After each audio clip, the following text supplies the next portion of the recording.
Some decisions seem utterly trivial, born from convenience or a simple need.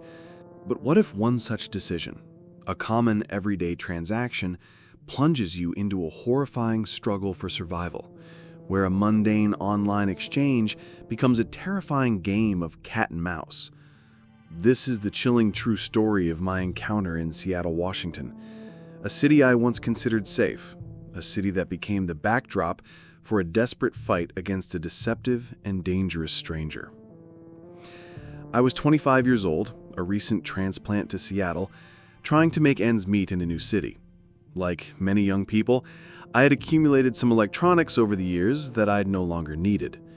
My old high-end gaming laptop sat unused in my closet, a relic of a past obsession. Money was tight, and I decided to sell it online. I chose a popular local classifieds website, a platform I'd used many times without issue. I created a detailed listing, uploaded clear photos, and set a reasonable price.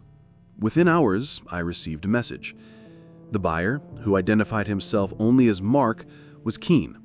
His messages were polite, almost too eager, asking few questions about the laptop's specs, focusing instead on pickup times. He insisted on a late-night meetup, citing his work schedule, which struck me as slightly odd, but not alarming. We agreed on 10 p.m., and he suggested his residence, a quiet street in a more residential, less busy part of North Seattle, as the pickup location. I figured it was safer than a public space, less chance of being mugged with cash. The evening of our planned meetup was clear and cool, a typical Seattle night with a light drizzle misting the air. I had no premonition of the terror awaiting me. I drove my somewhat beat-up sedan towards the address Mark provided. The neighborhood was indeed quiet, lined with older, well-kept houses and mature trees. Streetlights cast long shadows, but it felt peaceful. I located the address, a two-story house with a small, unkempt front yard. There were no lights inside the house, which was the first red flag. It was 10 p.m. Surely someone would be home. I hesitated, parking across the street, and texted Mark that I had arrived. A moment later, a figure emerged from the side of the house, from behind a large bush that obscured part of the porch. It wasn't the welcoming sight I expected. He was a man of average height, but his posture was hunched, almost furtive. He wore a dark, heavy hoodie pulled low, obscuring most of his face despite the mild weather. His movements were jerky, unnatural. This was the first surge of unease. He didn't walk towards me, he merely stood by the side of the house, a dark silhouette against the faint glow of the streetlights, beckoning with a single finger. My instinct screamed to drive away. But I had the laptop, he had the money, and I needed it. I swallowed my apprehension, grabbed the laptop bag from my passenger seat, and got out of the car, trying to protect confidence. As I approached, the air grew noticeably colder, an unnatural chill that had nothing to do with the night air. He mumbled a greeting, his voice low and raspy, almost a whisper, completely unlike what I had imagined from his polite messages. He didn't offer a handshake, just gestured towards the side of the house. "Follow me," he rasped. "My workshop is in the back." My unease solidified into genuine discomfort. This wasn't the front door. This wasn't a quick exchange. But I followed, my grip tightening on the laptop bag. We walked around the side of the house, a narrow path bordered by overgrown bushes. The darkness deepened here, streetlights barely penetrating. I could hear his shallow, rapid breathing behind the hood. My heart started to pound against my ribs. I picked up my pace slightly, hoping to get this over with. We reached the backyard. It was a mess. Overgrown weeds, discarded planks of wood, and a small, dilapidated shed in the corner. The man stopped abruptly, turning to face me. His head was still bowed, but I could feel his eyes on me, even in the darkness. "The laptop," he mumbled, extending a hand. I held out the bag.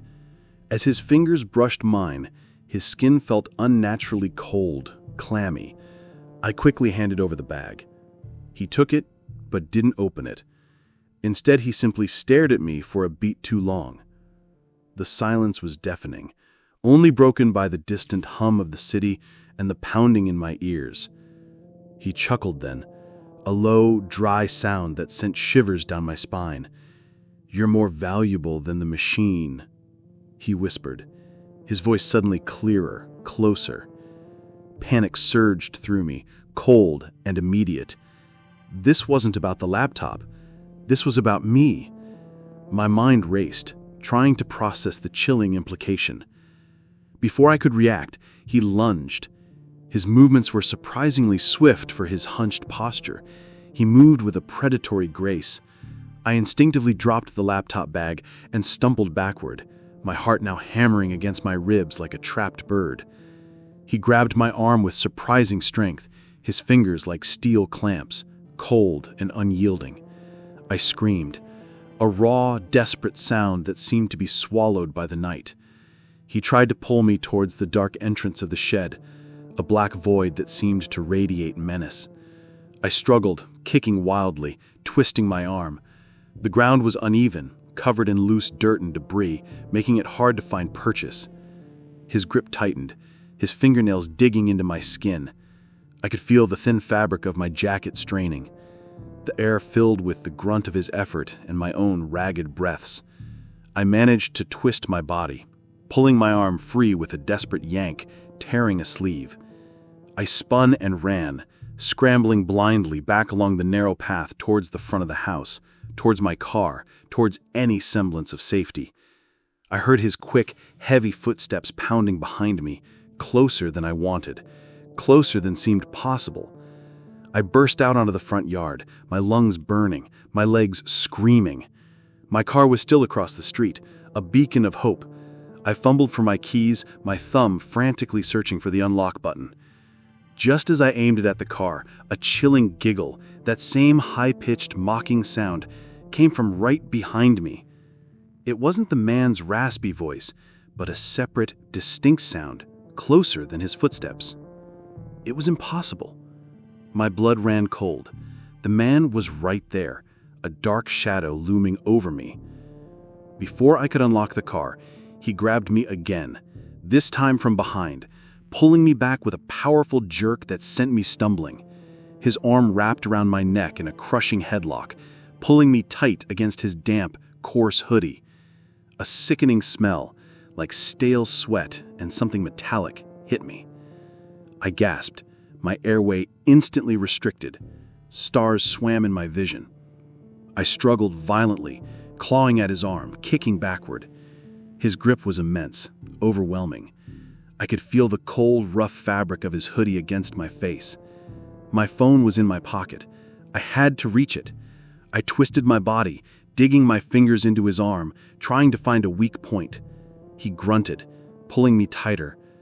I felt a sharp, searing pain in my side, a hot flash that made me cry out. A muffled, desperate sound. He had something. A blade. He was pressing it against my ribs. The fear was absolute, paralyzing. But that sharp pain, the immediate threat of the blade, shocked my system. It jolted me into a primal fight-or-flight response. I channeled every ounce of adrenaline. I twisted my head, biting hard on his arm through the fabric of his sleeve, tasting the bitter fabric. He roared in pain, momentarily loosening his grip. It was my chance. I slammed my heel down onto his foot with all my weight, then twisted, shoving my elbow backward into his gut with a desperate, guttural shout. He grunted, stumbling back, his grip finally breaking. I gasped for air, tearing free, my throat burning. I didn't look back. I just ran. My legs, fueled by pure terror, carried me across the street, fumbling with my keys as I ran. I practically threw myself into my car, slamming the door shut and hitting the lock button multiple times. My hands were shaking so violently I couldn't get the key into the ignition. My breath was ragged, my vision blurred with tears and terror. I risked a glance in the rearview mirror. He was standing in the middle of the street, perfectly still, a dark, hunched silhouette.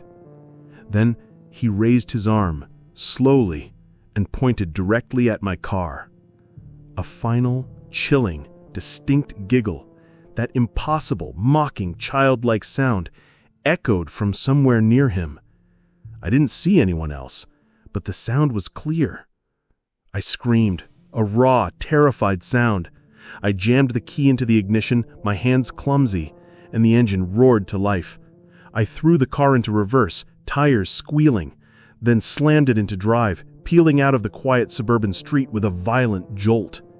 I didn't stop until I was miles away, back on the brightly lit, bustling highways of Seattle, surrounded by the comforting sounds of traffic and distant sirens. My heart was still pounding 1,000 beats a minute, my entire body trembling. I pulled over to the side of the road, gasping for air, tears streaming down my face. I immediately called 911, my voice shaking so badly I could barely form words. I reported an attempted assault and kidnapping, describing the man and the location, trying to make it sound as coherent as possible, leaving out the parts about the impossible giggle or the distinct, unsettling facial features I thought I'd seen earlier, fearing they wouldn't believe me. Police responded quickly, arriving within minutes. They took my statement, trying to calm me down. They went to the address I provided, but found nothing. The house was dark, seemingly empty. No signs of forced entry on the shed, no disturbed ground, no unusual heat signatures on their thermal cameras. They assured me they'd increase patrols in the area and review any available neighborhood surveillance footage, but implied it was probably just a random incident, a desperate individual, and perhaps my fear had exaggerated some details. I knew it wasn't an exaggeration.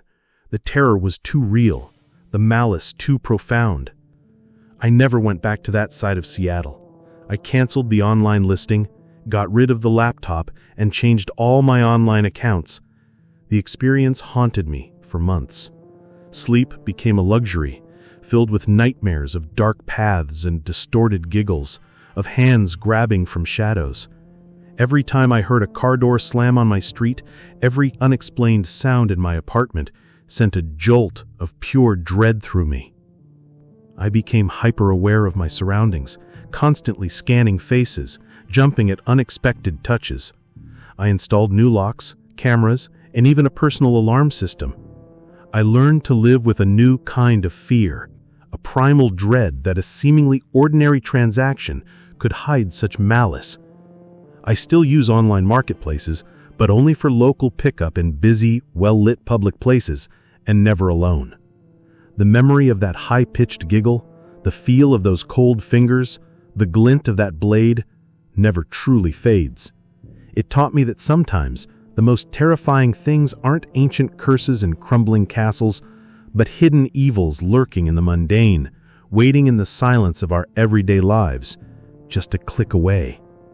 The man was never identified, never caught. His face, obscured by shadows and fear, remains a permanent phantom in my mind. Liberty Storage Units stands today, a silent, imposing monument to countless hidden possessions, and for me, a personal tomb of terror. Its rows of lockers hold secrets. Its corridors still echo with silence, a silence that might just be waiting for its next late-night visitor. The curse of that night has not ended for me. This investigation leaves us with a profound sense of unease, a chilling realization that even our most convenient everyday facilities can harbor unspeakable horrors, their dark pasts forever sealed within their confines, guarding the tormented souls they contain, or perhaps the predators they attract. If this descent into the chilling reality of my online Meetup nightmare sent shivers down your spine, hit the like button and subscribe to the channel for more chilling true stories. Turn on notifications so you don't miss our next journey into the unknown. Share your thoughts in the comments. What do you believe truly happened to me during that online meetup in Seattle? Until next time, stay vigilant and beware what might be lurking just on the other side of your next online message.